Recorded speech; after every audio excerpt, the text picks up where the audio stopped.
যেভাবে মানে বলতে আমার লজ্জা লাগছে, গোপনাঙ্গ দেখে খুন করা হয়েছে এবং বাড়ির বাচ্চাদের মহিলাদের সামনে খুন করা হয়েছে। আমার জ্ঞানত আমি এই ধরনের হামলা দেখিনি। 84 সালে শিখ দাঙ্গাতে দেখেছিলাম, শিখ দেখে দেখে খুন করেছিল। দ্বিতীয়বার দেখলাম সনাতন বা হিন্দু শুধু কলমা পড়ার কথা বলেনি, শরীরের বস্ত্র সরিয়ে তার গোপনাঙ্গ দেখে চিহ্নিত করে বাড়ির বাচ্চা এবং মহিলাদের সামনে খুন করেছে।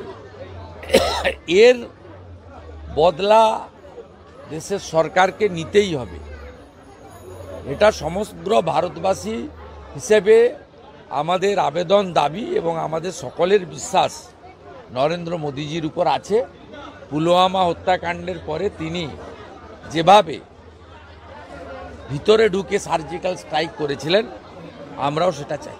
সর্বদলীয় সভা যা সম্মানীয় রাজনাথ সিংয়ের উপস্থিতিতে হয়েছে, সব পার্টি ভারত সরকারের পাশে দাঁড়িয়েছে। এটা নিয়ে বিতর্কের মধ্যে যাওয়া উচিত নয়, বক্তব্য রাখা উচিত নয়। এই সময় দেশকে একজোট থাকতে হবে, দেশের আর্মি প্যারামিলিটারির পাশে, সরকারের পাশে এবং যে পরিবারগুলো আত্মবলিদান দিয়েছে তাদের পাশে। সে ওরা ভয়ে করছে, কারণ পাক প্রধানমন্ত্রীর গতকালের যে বক্তব্য তাতে তো প্রমাণ হয়েছে ওরা ভয় পেয়ে গেছে। ওরা ভয় পেয়ে গেছে, বলছে যে তৃতীয় পক্ষের তদন্ত হোক এবং সব দেশকে লিখেছে। আর গোটা পৃথিবী এই ইস্যুতে ভারতের পাশে। এমনকি গতকাল ইরানও আমাদের প্রধানমন্ত্রী বা দেশের প্রতি সমর্থন জানিয়েছে। ফাঁকা আওয়াজ, শূন্য কলসির আওয়াজ বেশি। যে দেশে 1000 টাকা লিটার পেট্রোল, 400 টাকা আটা, ভারত থেকে জল না গেলে স্নান করা তো দূরে থাক, গলা দিয়ে জল নামবে না, সেই দেশের এসব লেকচার না বানাই ভালো। আমি স্বাগত জানিয়ে দাবি করব 2016 সালে 22 লক্ষ পরীক্ষার্থীকেই ভাতা দেওয়া হোক। 2016 সালে এই যে চুরি হয়েছে, চাকরি চুরি, তার সমস্ত পরীক্ষার্থীকেই ভাতা ঘোষণা করুক মুখ্যমন্ত্রী, এটা আমি দাবি করব। পহেলগাঁওতে নিহত বিতান অধিকারী মা বাবাকে পেনশন দেওয়ার কথা বলছেন মুখ্যমন্ত্রী।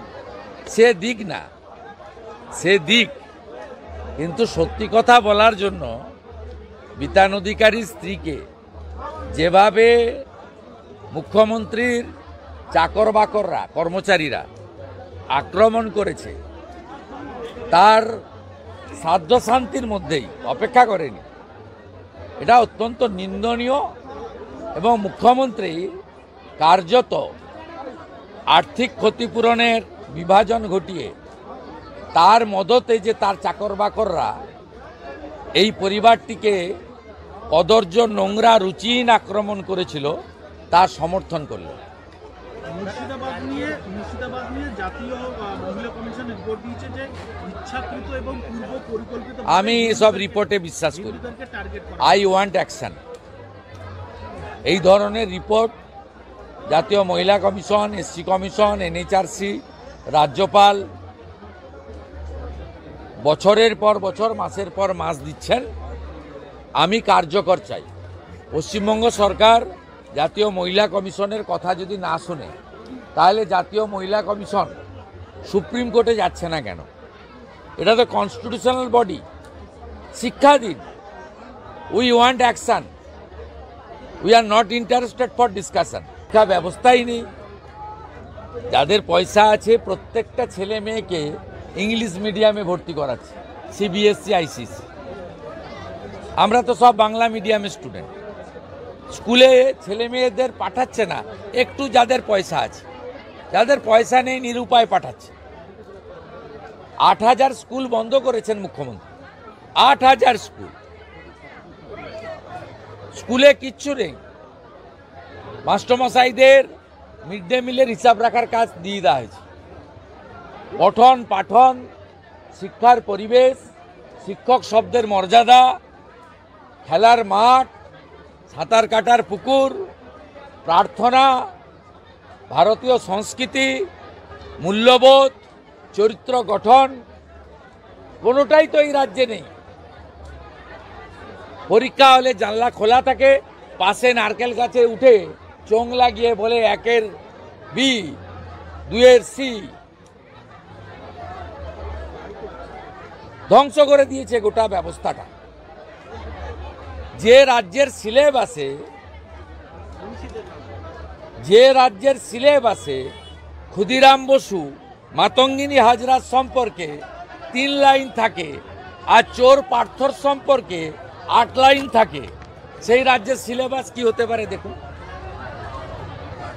সিঙ্গুর আন্দোলনের এত বড় লেখা আছে, তার মধ্যে ডাকাত পার্থর সম্পর্কেও লেখা আছে, সেটা বাচ্চাদের মাস্টারমশাইরা পড়াচ্ছে।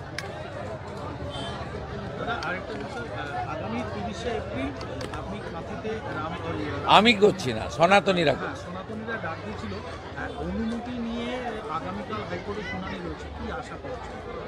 হাইকোর্ট কি করবে আমি বলবো কি করে? প্রস্তুতি আছে, হাইকোর্ট অনুমতি দিলে হবে। অক্ষয় তৃতীয়া পালনের অধিকার সবার আছে। কাঁথি থেকে দীঘার কালচারাল সেন্টার 32 কিলোমিটার দূরে, তা ওখানে সরকারি ব্যবস্থায় উনি কালচারাল সেন্টার, সাংস্কৃতিক কেন্দ্র করবেন, একটা ভাস্কর্য। ওটা তো মন্দির নয়। আমাকে নিমন্ত্রণ পাঠিয়েছে রাজ্য সরকারের পক্ষে হিটকোর ভাইস চেয়ারম্যান হরিকৃষ্ণ দ্বিবেদী, এর একটা ডাকাত, এ পাঠিয়েছে আমাকে নিমন্ত্রণ পত্র। এই যে এই নিমন্ত্রণ পত্রে লেখা আছে জগন্নাথ ধাম দীঘা। জগন্নাথ ধাম, ধাম মানে হচ্ছে আবাস। এর পরের ভাষাটা আছে সরকারি নথিতে কালচারাল সেন্টার, যার বাংলা করলে দাঁড়ায় সাংস্কৃতিক কেন্দ্র। ওইটা লিখলে তাহলে জালি হিন্দু মমতার 2 নম্বরই ধরা পড়বে। তাই জগন্নাথ ধামের পরে আর কিছু লেখেনি, না কালচারাল সেন্টার, ওটা লিখতে হবে, সরকারি টাকায় করেছে। মন্দির লিখলে সরকারি টাকা খরচ করা যাবে না, তাই শুধু জগন্নাথ ধাম লিখে ছেড়ে দিয়েছে। চিটিংবাজি মমতা ব্যানার্জি রন্ধ্রে রন্ধ্রে, পায়ের নখ থেকে মাথার চুল, চিটিংবাজি আর মিথ্যাতে ভর্তি। আমি হরিকৃষ্ণ দ্বিবেদীকে চিঠি পাঠাচ্ছি সোশ্যাল মিডিয়ায় ট্যাগ করে, যে আপনি যদি বাপের বেটা হন,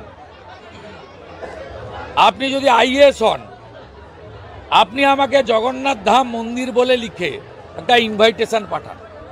আমি হিন্দুর ছেলে, মন্দির উদ্বোধনে ডাকলে আমি ভেবে দেখব। আগে মন্দির লিখে পাঠান।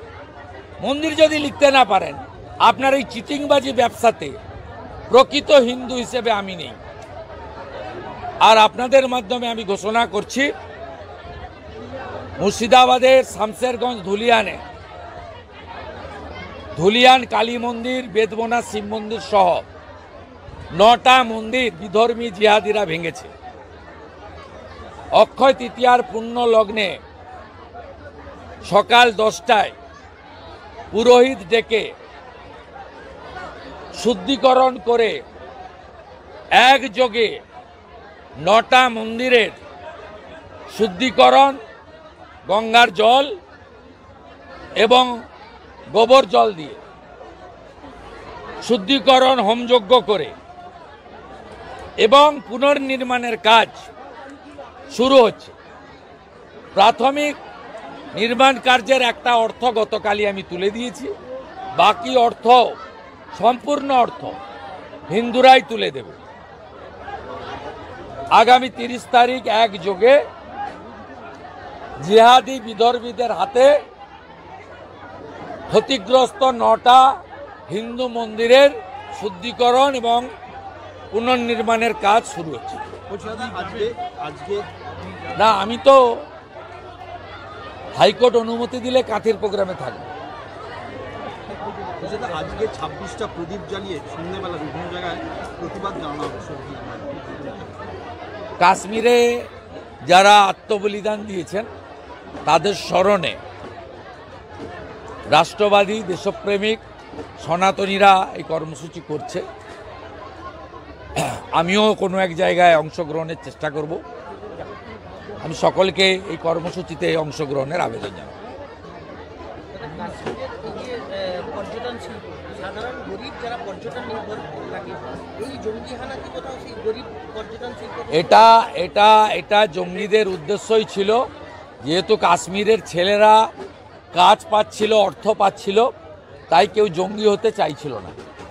এবারে কাশ্মীর থেকে পর্যটকদের যাওয়া বন্ধ হয়ে গেল, অভাবের তাড়নায় তারা এবারে জঙ্গি খাতায় নাম লেখাবে, পাকিস্তান টাকা দেবে। এটা জঙ্গিদেরই পরিকল্পনার প্রাথমিক ফসল। আমি পশ্চিমবাংলার পর্যটন প্রিয় বাঙালিদের অনুরোধ করব, আপনারা ডেমোগ্রাফি দেখে বেড়াতে যান। যেখানে হিন্দু সংখ্যা বেশি আছে সেখানেই বেড়াতে যান। হিমাচল আছে, উত্তরাখণ্ড আছে, অন্ধ্রপ্রদেশ আছে, উড়িষ্যা আছে, মহারাষ্ট্র মধ্যপ্রদেশ আছে, সব আছে। যান, চারধাম, বৈষ্ণোদেবী, মহাকাল, কালীঘাট, দক্ষিণেশ্বর, তারাপীঠ, যান বেনারস, অযোধ্যা ধাম, যান, একটু নিজেকে বাঁচিয়ে আপনারা যান। যেভাবে হিন্দু চিহ্নিত করে খুন করা হয়েছে, আমার সম্মানীয় এবং প্রিয় হিন্দুদের বলবো, নিজেদের এবং পরিবারকে সুরক্ষিত রেখে পর্যটনে সামিল হন। জগন্নাথ মন্দিরে কর্মরত এক শ্রমিক মরে গিয়েছে এবং না, জগন্নাথ মন্দিরের অবস্থা তো আপনারা মন্দির নয়, সাংস্কৃতিক কেন্দ্র। গতকাল ওই চিটিংবাজ উজ্জ্বল সিনহা টেন্ডার পেয়েছে। ও মমতা ব্যানার্জির বাড়িতে বাজার করে, জেনেসিস তাকে টেন্ডার দিয়েছে। গতকাল সব উল্টে পড়ে গেছে। আলোর গেট, কালকেও অনেকে আহত হয়েছে। সব বড় বড় লোহার গেট পড়েছে, মাথা ফেটেছে, চোখ ফেটেছে, অনেকে আহত। এর আগেও বারুইপুরের আবিদ নস্কর বলে একজন শ্রমিক, তিনি তো গুরুতর আহত, কলকাতায় নিয়ে গেছে। কি অবস্থা আমরা জানি না, ভালো আছেন না গুরুতর না অন্য কিছু হয়েছে কেউ জানি না, লুকাচ্ছে। ঘুরি করতে গিয়ে কি এরকম ভাবে বিপত্তি, মানে তাড়াহুড়ো করতে গিয়ে কি এরকম ভাবে বিপত্তিটা বিভিন্ন? দেখুন, সনাতন ধর্ম হচ্ছে শক্তি। ব্রহ্মাণ্ড সৃষ্টির সাথে সাথে সনাতনের সৃষ্টি হয়েছে। এই সনাতন হচ্ছে একটা শক্তি। আপনি নিয়ম নিষ্ঠা না মানলে আপনি 2 নম্বরই করতে যাচ্ছেন। এক, সরকারি টাকায় মন্দির হয় না। 2, আপনার অফিসিয়াল টেন্ডার কাগজ রেজুলেশনে লেখা কালচারাল সেন্টার, আর বলছেন মুখে জগন্নাথ মন্দির আর ইনভাইটেশন লেটারে জগন্নাথ ধাম। প্রভু জগন্নাথ ভালোভাবে নেননি, প্রভু জগন্নাথ ভালোভাবে নেননি। আর 4 ধামের 1 ধাম পুরী ধাম, এটা মমতা ব্যানার্জি কেন, তৃণমূলের 14 গোষ্ঠী এলো, পুরী ধামের কোনো পরিবর্তন করতে পারবে না। আমার কথা নয়, প্রভু শ্রী চৈতন্য দেবের কথা। দাদা, একটা শেষ প্রশ্ন, পুরীতে একটা নোটিশ জারি করা হয়েছে বলে আমরা সূত্র মারফত জানতে পারছি। দীঘার জগন্নাথ মন্দিরে যারা সাহায্য বা সহযোগিতা করবে তাদেরকে বহিষ্কার করা হবে, এরকম একটা নোটিশ জারি করা হয়েছে বলে। সেই দৈতাপতিজিরা বলতে পারবে, আমি বলবো না। কিন্তু পুরীর জগন্নাথ মন্দিরের গেটে লেখা আছে হিন্দু ছাড়া সকলের প্রবেশ নিষেধ। বুধবার যদি হিন্দু ছাড়া অন্য কেউ ক্যাম্পাসে ঢোকে, তার ছবি মার্ক করে আমি ছাড়বো সোশ্যাল মিডিয়ায়। 4টে ভাষাতে পুরীর জগন্নাথ মন্দিরের গেটে লেখা আছে হিন্দু ব্যতীত সকলের প্রবেশ নিষেধ। মমতা ব্যানার্জি যদি হিন্দু ছাড়া অন্য কোনো ধর্মের লোককে নিয়ে ঢোকে, সে প্রেস মিডিয়া হতে পারে, সে সিকিউরিটি হতে পারে, সরকারি আমলা হতে পারে, মন্ত্রী নেতা হতে পারে, আমি কিন্তু তার ছবি মার্ক করে সোশ্যাল মিডিয়ায় ছাপবো। যাদেরকে ডেকেছে তারা কিন্তু সাবধান। জালি হিন্দু মমতার 2 নম্বরই ধরা পড়বে